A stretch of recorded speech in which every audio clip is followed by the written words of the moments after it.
Trazendo para nós sabemos que o Livro dos Espíritos é dividido em 4 partes e a última se chama das Esperanças e Consolações. Obviamente uma parte bem extensa, mas nós vamos trazer algumas reflexões para que nós possamos refletir sobre a nossa existência dentro de um mundo material com a visão objetivando o espiritual. Partindo do princípio que O Céu e o Inferno, o livro, que é um dos livros da codificação espírita, também denominado A Justiça Divina segundo o Espiritismo, é um livro que oferece o exame comparado das doutrinas sobre a passagem da vida corporal à vida espiritual. Então, inicialmente, nós estaremos trazendo algumas colocações, como é que é a visão dentro de um olhar materialista sobre a vida, sobre o céu e o inferno, e depois trazendo a conceituação espírita. Partindo do princípio, isso é uma síntese, a visão das religiões tradicionais, como síntese, né? Obviamente que pode haver diferenciações, mas no geral, nós teríamos o seguinte: a criação do espírito, porque muitas religiões pregam já o espírito, não é só nós o espiritismo. O nascimento começa então o ser ali, vida de relação na terra, onde nós estamos como encarnados, nos relacionando, aprendendo. A morte do corpo físico, onde que então, quando chega o nosso momento, dentro do nosso programa reencarnatório, vai haver a morte do corpo físico, e normalmente visto isso como algo assim, final, onde que haverá uma análise da vida terrestre dentro de um olhar de julgamento, que prosseguiria da seguinte forma: eu fui uma pessoa boa, aí se diz sim, dentro dessa visão das religiões tradicionais, eu vou para o céu.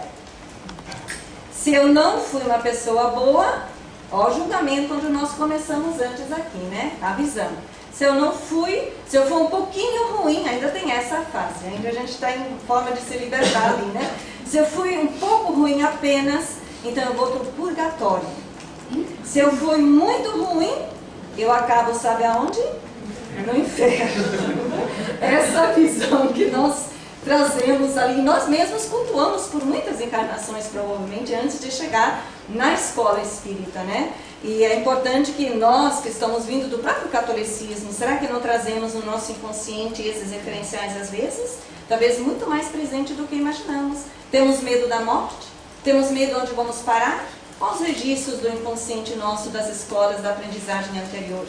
Nós agora, na escola aqui na Terra, sendo convidados a libertar a nossa consciência na conquista de outros valores. Agora, com isso em mente, vamos ver a visão espírita das penas e gozos terrenos.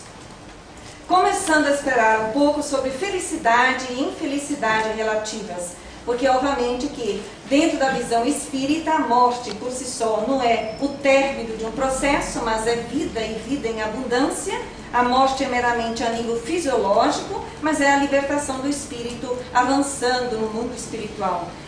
Em relação à felicidade e infelicidade, nós sabemos serem relativas ao estado de consciência de cada espírito, onde quer que nos encontramos.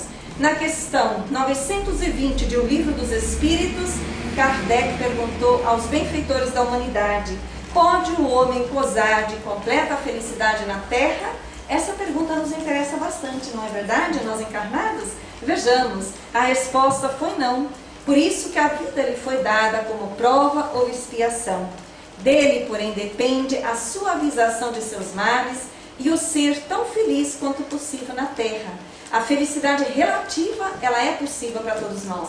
Vai depender das escolhas, do uso do livre-arbítrio que cada um de nós faz constantemente, seja consciente ou inconsciente. A proposta que o Espiritismo nos oferece é que nos tornamos mais conscientes para podermos acertar mais, entendendo que na fase evolutiva que nós nos encontramos, é normal e natural que existem dificuldades, que existem obstáculos, tudo como alavancas impulsionando o espírito na sua evolução. A felicidade na Terra é relativa à posição moral de cada um. A posição moral é dentro do que cada ser conseguiu assimilar a nível do desenvolvimento da razão e da emoção. Não é só o que eu sei intelectualmente, sei falar sobre, mas principalmente o que eu já consigo vivenciar e sentir como consequência. A vida material possui o necessário, o desapego. Isso é um espírito que está já relativamente feliz, apesar de saber que é filho de Deus, que tudo pertence a Deus, pertence a si. Ele já mesmo tendo recursos, não vai necessitar do que é supérfluo como escolha íntima da liberdade que conquistou das coisas e, consequentemente, já ter trabalhado o desapego das coisas e das pessoas. A vida moral, consciência tranquila e fé no futuro. A consciência tranquila, nós vamos ver alguns fatores para refletir. A fé no futuro é oriundo do estudo, do autoestudo, do conhecimento, do entendimento, da assimilação, do sentir a verdade, que a vida continua além do corpo físico, que nós somos espíritos imortais, que o corpo é meramente o nosso veículo de nos conduzir na Terra, e ele tem prazo determinado porque não é feito para perdurar para sempre. Vai chegar um momento que nós vamos nos libertar do corpo físico, como quando estamos com muito calor, com um grande casaco, vamos tirar o casaco e vamos prosseguir mais leves, não é verdade? A vida moral, a consciência tranquila, trabalho honesto. Eu como encarnada, nós como encarnados, não importa o trabalho, todos os trabalhos perante os olhos de Deus são trabalhos bons, são meios de me elaborar, de participar do progresso meu e da coletividade onde eu me encontro, desde que eu desenvolva em mim a honestidade. Ali não tem burlar as leis humanas. Eu já escolho ser honesta, porque nem tudo que é legal é moral. Então eu faço escolhas ajuizadas dentro da continuidade do meu existir.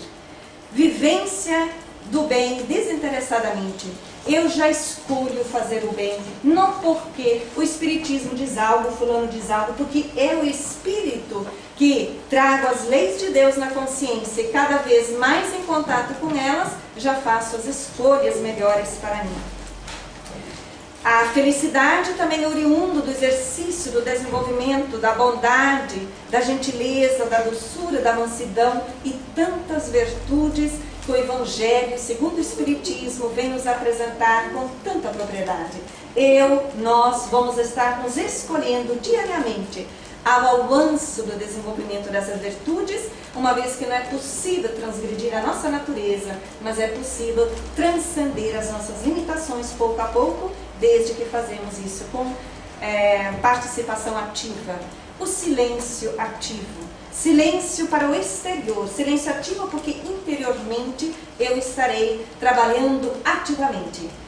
Trabalhando todas as questões a nível do ego, que são as perturbações, que são os conflitos, que são as dificuldades, eu estarei aprendendo a podar, como nos ensina o Evangelho de novo. E com isso eu vou ganhando mais força moral. Com isso eu vou desenvolvendo o músculo moral através, novamente, de me escolher para fazer o que devo, não o que quero. Seguindo a orientação, a ilação de Paulo de Tarso, que diz: tudo me é lícito, só que nem tudo me convém.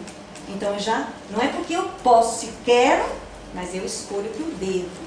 Com felicidade, com alegria, por compreender as consequências dessas atitudes.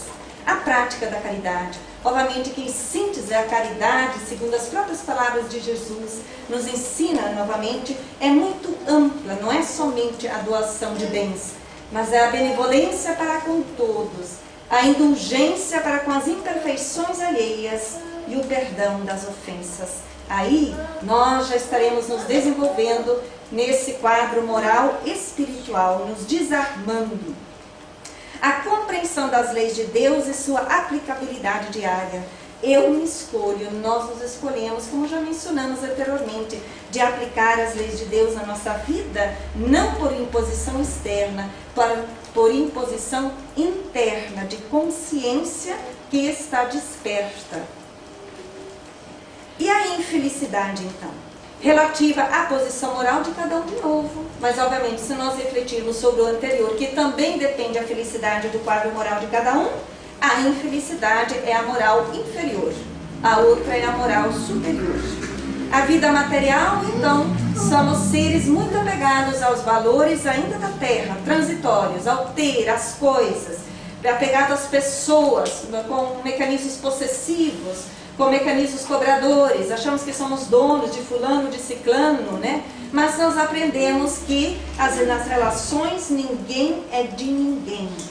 Nós todos somos irmãos em espírito, filhos de Deus, temporariamente, transitoriamente, convivendo um com o outro nas diferentes funções, com o objetivo de aprender a amar, dentro das gradações variadas. Na vida moral, é de sofrimentos devido a esse quadro de não conexão com os valores superiores da vida, como orgulho ferido, o melindre, que são tudo questões que trazem sofrimentos para a vida, para o ser e gerem infelicidade. A ambição e a cobiça desiludidas, que é aqueles seres que nós que ficamos muito cobiçados e procurando ter sempre em detrimento do ser, vamos nos tornar infelizes, porque esse não é o objetivo principal de estarmos aqui na Terra, apesar que temos o dever e o direito de trabalhar para nos autossustentar, que é diferente de cobiçar cada vez mais e mais.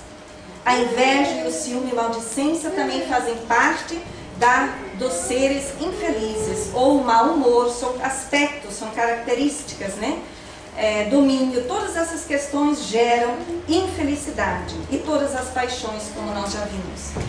Com isso em mente, o livro Céu e Inferno nos informa que se todas as religiões sempre tivessem participado aos seus frequentadores o conhecimento da continuidade da vida, não haveria incrédulos, não haveria pessoas descrentes, não haveria seres em sofrimento diante das reflexões da morte, porque isso muitas vezes não foi falado corretamente, apresentado para iluminar as consciências. Mas aqui estamos nós hoje aprendendo a trabalhar a questão da morte, a trabalhar a questão do céu e inferno, dentro de uma referência cheia de esperança, cheia de consolações, por percebermos que são estados de consciência.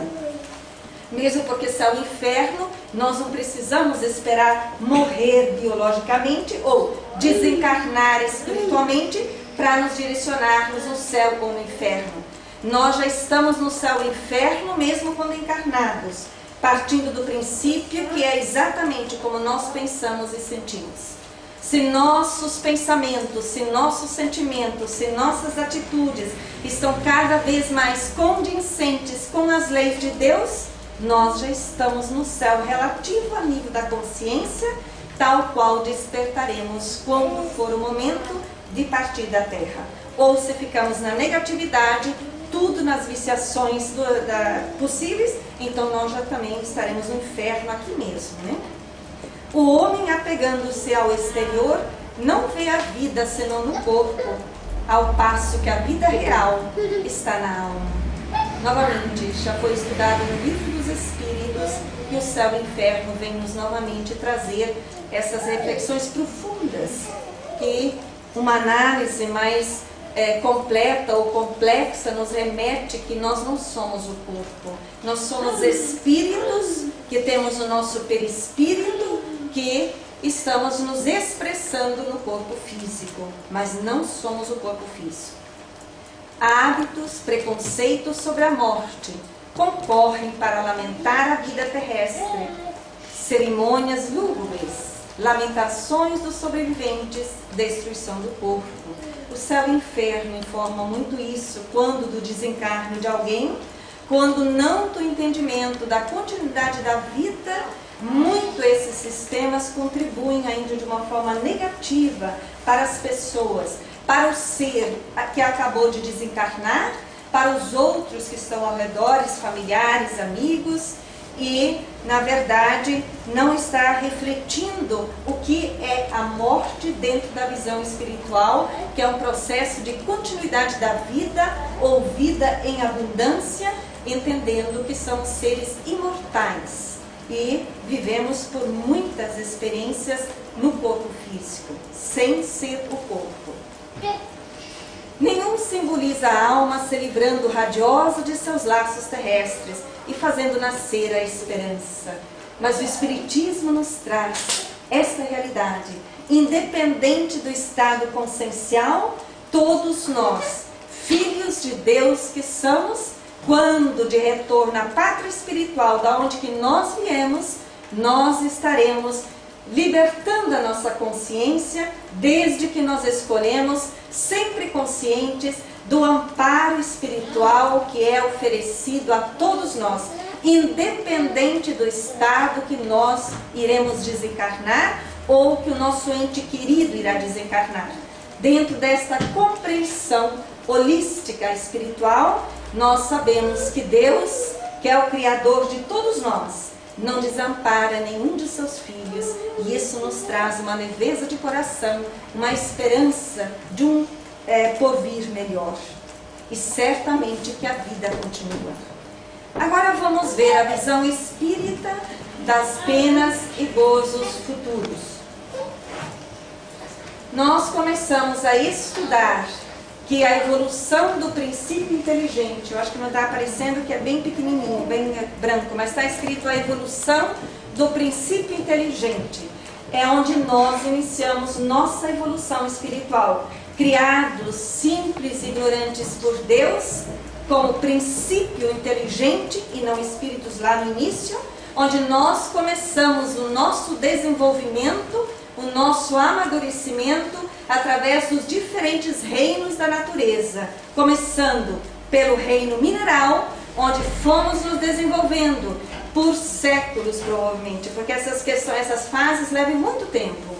Depois, adquirido a experiência dentro deste reino, nós nos elaboramos para avançar para o reino vegetal, onde novamente aprendemos o que foi necessário dentro dessa proposta da evolução do princípio inteligente, que foi amadurecendo, chegando à capacitação para estagiar no reino animal.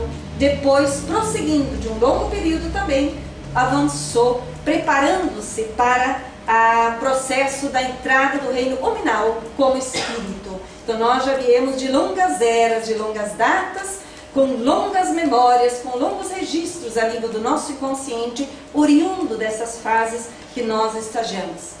Então, como falamos, na visão espírita, a criação do princípio inteligente, que é o espírito por Deus, a vida de relação na Terra, que se equivala ao que nós vimos anteriormente, também a morte do corpo físico, mas não como término da vida, mas meramente como o término de uma fase da vida eterna, como uma experiência que acabou nesta realidade que nós nos encontramos. E o espírito volta então ao plano espiritual, da onde que nós viemos para a Terra em primeiro lugar. Por isso no Espiritismo nós falamos que voltamos para casa. Isto seja para a pessoa que tenha conhecimento espírita, ou seja para alguém que não tenha, porque as leis de Deus são iguais para todas. O conhecimento que o Espiritismo traz não é única a nós espíritas, é o conhecimento universal que foi doado à humanidade através das eras, meramente dentro de uma terminologia específica, remetida novamente para nós hoje. Depois do volta do plano espiritual, então vai ser observado, se é necessário, um novo ciclo de aprendizagem na Terra. Veja que já mudou, já não há julgamento. Será que eu concluí as minhas experiências de que eu necessito na Escola Terra? Se eu não encerrei minha aprendizagem na Terra, não tem julgamento. Vai haver o seguinte: se eu concluí ou o espírito concluiu, ele continua a sua evolução no plano espiritual, porque a Terra é meramente uma das infinitas moradas da casa de Deus. Então, se nós acabamos toda a aprendizagem deste planeta, então nós vamos continuar a evolução no plano espiritual, a construção eterna do conhecimento e da felicidade, auxiliando Deus. Porque como espíritos imortais, nós sempre estamos progredindo infinitamente. Agora, se eu desencarnei, retornei na pátria espiritual, necessito de nova encarnação para aprendizagem na Terra, então vai me acontecer o seguinte: eu entrarei novamente para o processo de uma nova reencarnação. Este processo que é já trabalhado dentro do departamento reencarnatório no plano espiritual, onde que entrarei nesse ciclo de aprendizagem, tantas quantas vezes for necessário. Então, reencarnar, volta na vida de relação, nunca mais para os outros reinos, porque nós já chegamos ao reino nominal, morte do corpo físico, volto para o plano espiritual, se faço o meu balanço, minha contabilidade, se ainda não está batendo o débito e o crédito, eu volto normalmente numa nova reencarnação até encerrar. E quando encerramos, continuamos a evolução em outros planos, né? A doutrina espírita muda inteiramente a maneira de se encarar o futuro. A vida futura não é mais uma hipótese, mas uma realidade. Nós não temos mais dúvidas, mas será? Será que vai ser assim?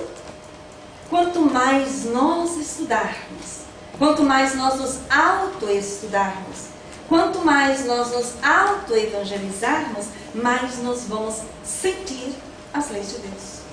Mais nós vamos tirar as nossas eventuais dúvidas e acreditar cada vez mais. Porque nós encarnados aqui hoje, não será a primeira vez que nós vamos morrer a nível do corpo físico. Nós já desencarnamos muitas e muitas vezes, só que nós não lembramos. Mas já passamos por esse processo. Se passamos, já entramos no ciclo da aprendizagem de novo, como mencionamos anteriormente, é sinal que nós podemos passar dessa vez de novo, não é verdade? Já não somos mais marinheiros de primeira viagem. Então encontramos essa esperança, esse consolo, que a vida continua, é uma realidade para todos nós. Isso é altamente consolador. Não termina com a morte, é meramente do corpo físico, a nível biológico, porque os órgãos vão se debilitando e tem vida contada, mas o espírito é imortal. Intuição das penas e gozos futuros, o que o Espiritismo nos ensina? Na questão 960, temos a seguinte indagação feita à espiritualidade maior. De onde se origina a crença na existência de penas e recompensas por vindouras? Pressentimento da realidade. Se nós partimos do princípio que todos nós trazemos as leis de Deus na consciência, obviamente que nós trazemos na nossa intimidade esta realidade, né? Então, isso já está inserido no próprio ser, na sua intimidade. Desgosto da vida, suicídio. O que nós aprendemos? Na questão 943 do Livro dos Espíritos, de onde nasce o desgosto da vida, que sem motivos plausíveis se apodera de certos indivíduos. Então, nós vamos aprendendo, isso também está especificado mais depois no Céu e Inferno, efeito da ociosidade, da falta de fé e também da saciedade. Sempre lembrar que a ociosidade nunca nos conduz aos planos superiores, mas nós nos perdemos muitas vezes dentro de referências anteriores vividas, as quais trazemos, ou repetimos essas mesmas experiências. Quando nós vamos nos conscientizando mais, vamos aprendendo que não faz sentido mais nós considerarmos possibilidades de suicídio, uma vez que nós somos criaturas criadas por Deus, por amor e para amar. O resto, no decorrer da caminhada, os obstáculos e as dificuldades, umas delas decorrentes, oriundas das próprias escolhas equivocadas, mas são aprendizagens, são alavancas de evolução espiritual. Nada que nos chegue, que nós não tenhamos as potencialidades íntimas de transcender, de avançar, desde que nos elegemos a um olhar mais transpessoal sobre quem nós somos, saindo da limitação da conceituação material que nos atém muito no físico. Porque não é livre o homem de pôr termo aos seus sofrimentos. Nós aprendemos, essa é uma nota, como vocês podem estar vendo, ela é muito longa. Primeiramente porque nós fomos criados por Deus, somente a Ele compete nos convidar de volta à pátria espiritual e não quando nós queremos. Isso é rebeldia do espírito diante de uma lição apresentada, querendo ir pelo mecanismo de fuga. Depois ainda prossegue, mas também um ato estúpido. Claro que é estúpido porque nós compreendemos que a morte é meramente do corpo físico, a vida continua, tal qual eu me encontro aqui, se eu tiver com dificuldades a qual eu quero fugir, eu vou despertar com a mesma dificuldade, mais as questões perturbadoras do ato de transgredir as leis de Deus que estarão na minha consciência. E segundo a espiritualidade superior, nós aprendemos que o suicídio é uma das piores experiências que o espírito possa se permitir, devido às consequências que traz isso. Então não vale a pena, não faz sentido, porque não acaba, vai continuar. Então, sempre avançar, tirando as experiências nossas, né? O espírito em desequilíbrio manifesta-se pela hesitação ou depressão. Na hesitação existe a agressividade, a impulsividade e a irritabilidade, enquanto que as atitudes depressivas têm como base comportamentos omissos, ociosos, com vontade enfraquecida, negando sua capacidade de ser. Ambos são desequilíbrios. Uma vertente é para o lado da excitação, a outra da depressão, meramente formas de expressão diferenciadas, mas retratando o desequilíbrio do ser perante a sua consciência, perante Deus.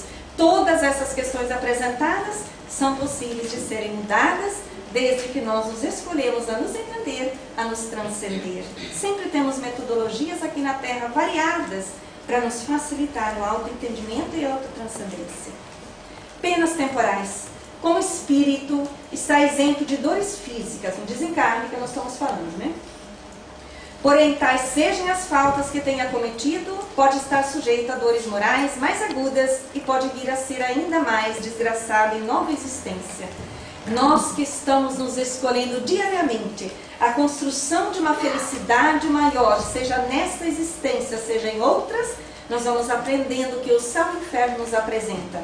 Se o mal rico terá que pedir esmola, privações oriundas de miséria. São as experiências expiatórias, muitas vezes, oriundas como consequência do mau uso do livre-arbítrio, porque todos nós estamos dentro da lei de causa e efeito, tenhamos consciência disso ou não, sejamos espíritas ou não, as leis de Deus nos envolvem e acolhem a todos. O ser orgulhoso com todas as humilhações. Então nós vamos nos erradicando estes quadros. O que abusa da autoridade, trata com dureza, aspereza seus subordinados, se verá forçado a obedecer um superior ríspido. Por isso, tudo na Terra, nas experiências transitórias, está certo. Às vezes a gente diz, meu Deus, como é que pode o meu chefe, né? Mas o chefe é o chefe. Eu sou eu. A vida já me posicionou onde eu necessito estar para me elaborar. Que consolação, que esperança para nós. Que alegria de aceitar de estar onde estamos e aprender com alegria a humildade, a resignação. E aí tudo vai dar certo.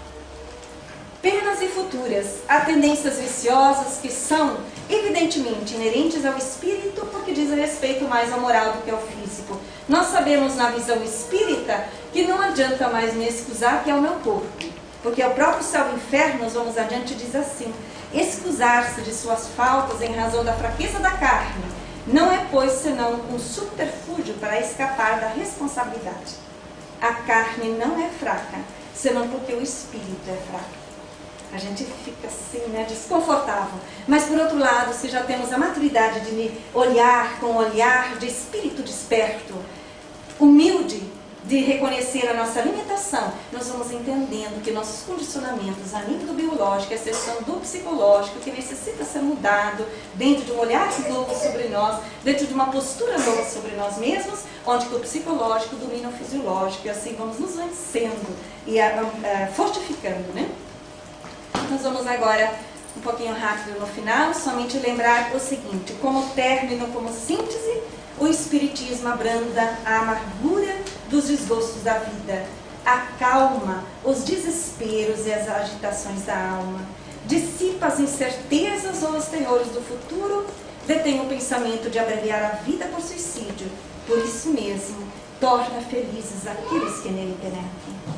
Todo espírito que se adentra nas leis da vida maior, nas leis da natureza, que são as leis de Deus, vai tornando-se cada vez mais alegre e mais feliz diante das experiências transitórias e altamente esperançoso de um porvir melhor, altamente consolador, que só depende de cada um de nós, de nos elegermos a vivência do bem onde quer que nós encontramos.